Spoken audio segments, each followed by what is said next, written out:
Hi, my name's Brian McLean, and I'm the Director of Rapid Prototyping. And my name is Steve Emerson. I'm the Visual Effects Supervisor here at Leica. And we're on KidsCoolIt.com.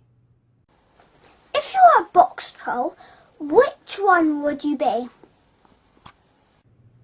It's an excellent question, Colin. If I were a Boxtroll, I would like to be Shu. Shu's personality, his sort of rambunctious, very sort of spirited, lovely, angry, and mischievous personality is something that I thought was pretty cute and I connected with. Brian and I work a lot together, and we problem solve together. He has problems, I help solve those problems. I have problems, he makes my life easier. So I'm gonna go ahead and just go with Fish. All right, just because, we're dual threat here. They are in the film. They work off of each other a lot. So yeah, I'll be Fish. If you were to animate yourself, what would you look like? If I were to animate myself, I probably wouldn't move because animation's a pain, and I'm not an animator, so I would just be sitting still blinking. If the puppet were made of clay, I'd take a bunch of it and I'd bunch it up right around the belly to make it into sort of a pear shape, because I'm entering middle age and I don't go to the gym nearly enough. How did you make the movie, and what did you think of it once you'd finished it? Wow, Con, that's a tough question. There was a lot of people who were involved in making this movie. I think the movie took almost 2.5 years to make. It was a long time in the making, and it was because it was so spread out, you sort of lose sight or you forget how much work goes into it. So it was pretty amazing to sit down and see it in the theater and see all that hundreds, if not hundreds of thousands of hours, man-hours going into the project and seeing how well it came out. And it was made through stop-motion animation, which is a very laborious and time-consuming way to animate. And the average animator can produce about 2 to 4 seconds a week of animation, so it takes a long time, hence the 2.5 years. For me, I just sort of hold on, go along for the ride, and try not to make too many mistakes, and appreciate the fact that I'm surrounded by and being supported by so many incredibly talented artistic people. And just seeing what they're able to deliver and put onto the screen, or ultimately what's going out to Blu-ray now, it's an absolute joy to be able to see and ultimately share with the world. Who's your favourite animator of all time? Ooh, that's a good question. Yeah. Animators are, they're not normally household names. I think Ray Harryhausen comes up as the one who is probably the most famous.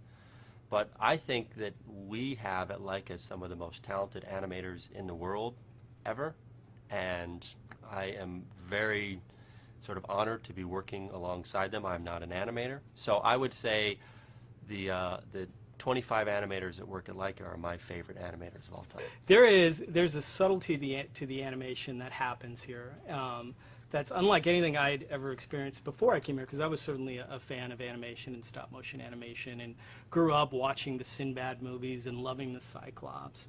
But when I got here, I came on during the production of Coraline, and I remember one of the first shots that I saw in the theater. There was one where Coraline's bothering her father, and she's swinging on the door, and the way that the environment, I mean, not just her performance, but the performance of the fabric swinging and the way the gravity with the door, it was astounding to me. I'd never seen anything like that before, and that definitely had an impact on me. And conveniently, I believe that was animated by my boss, Travis Knight.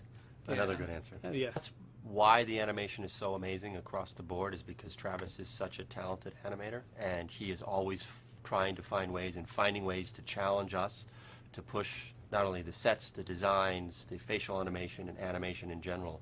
And if he wasn't an animator and this company was led by somebody who didn't have that passion, the movies wouldn't look as amazing as they do.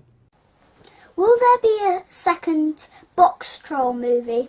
I do not think there will be a second Boxtrolls movie. That's a good question to ask Travis Knight, who runs the company. I think one of the things that's unique about Leica is we're always trying to do different stories, tell different stories, and find ways to sort of challenge ourselves. So I don't think we'll do another one. Hi, I'm Travis Knight, President and CEO of Leica, producer and lead animator of the Boxtrolls on KidsCoolIt.com. If you were a Boxtroll, which one would you be?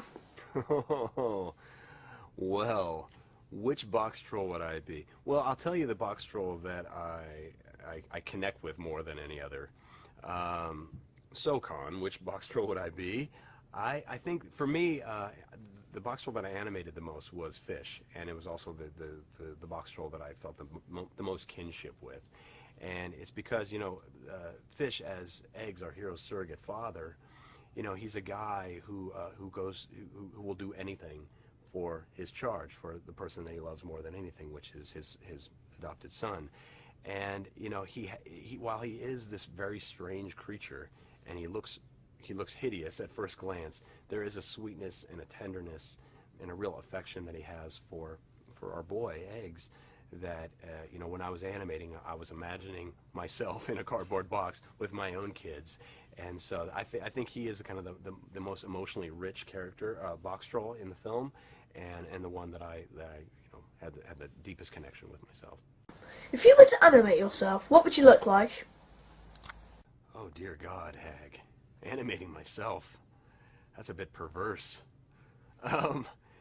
It's we have this moment in the film, at the end of the film, where the two evil henchmen, Mr. Pickles and Mr. Trout, are thinking about, are talking about the nature of the universe. They're waxing philosophical about how, perhaps, we are just puppets in this grand scheme of things, and then the camera pulls back and you see an animator moving these things a frame at a time, and that's actually me.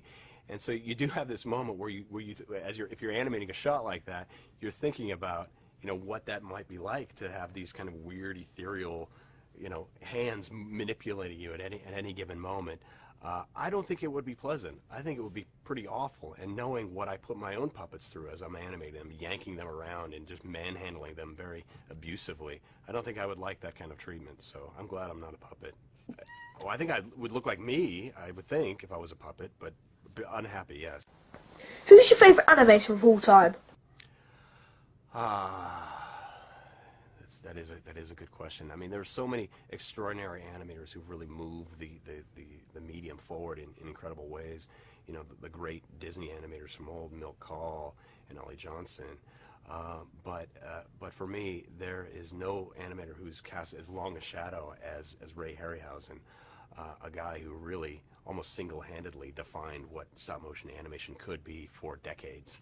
And as a kid, I would watch those great Ray Harryhausen creature features, the Seventh Voyage of Sinbad, or Jason and the Argonauts, and he brought these things to life in such an incredible, beautiful, and evocative way that really planted the seed for ultimately the thing that I would do with my life. And so I think there's no question Ray Harryhausen is a giant, and we were merely standing on his shoulders. What other films are you making, and what are they about?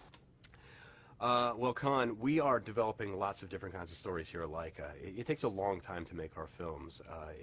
We develop them for long periods of time. The actual production can be anywhere from 18 months to 2 years. So it takes a long time to actually produce one of these films. But we're working on developing multiple stories at any given time. And so we have a handful of stories right now that we're developing that I'm very, very excited about, because while they definitely have a Leica point of view, which is that they have this really beautiful balance of lightness and dark and humor and heart, they're different from anything that we've done, different than anything that anyone out there is doing in animation, and I could not be more excited to share these stories with the world. And so you just have to wait a little bit longer. We're working on our next film right now, and we'll probably announce that within the next handful of weeks. Do you prefer making movies or running a company?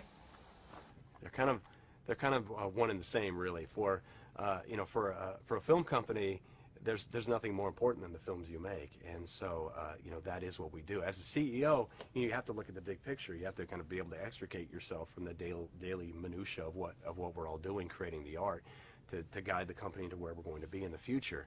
But really, what that future is for us is defined by the films we make, and so. I love being part of creating the films. At the core, that is the thing that I derive the most satisfaction out of, is bringing these things to life in a beautiful way. But it's an incredible blessing and opportunity for me to guide the company and to shape the kinds of films we make, as well as actually bringing them to life with my own hands. Will there be a second Boxtroll movie? No, Con, there will never be a second Boxtroll movie, nor will there ever be a sequel to any Leica film. One of the things that we love doing is telling original stories in new kinds of ways.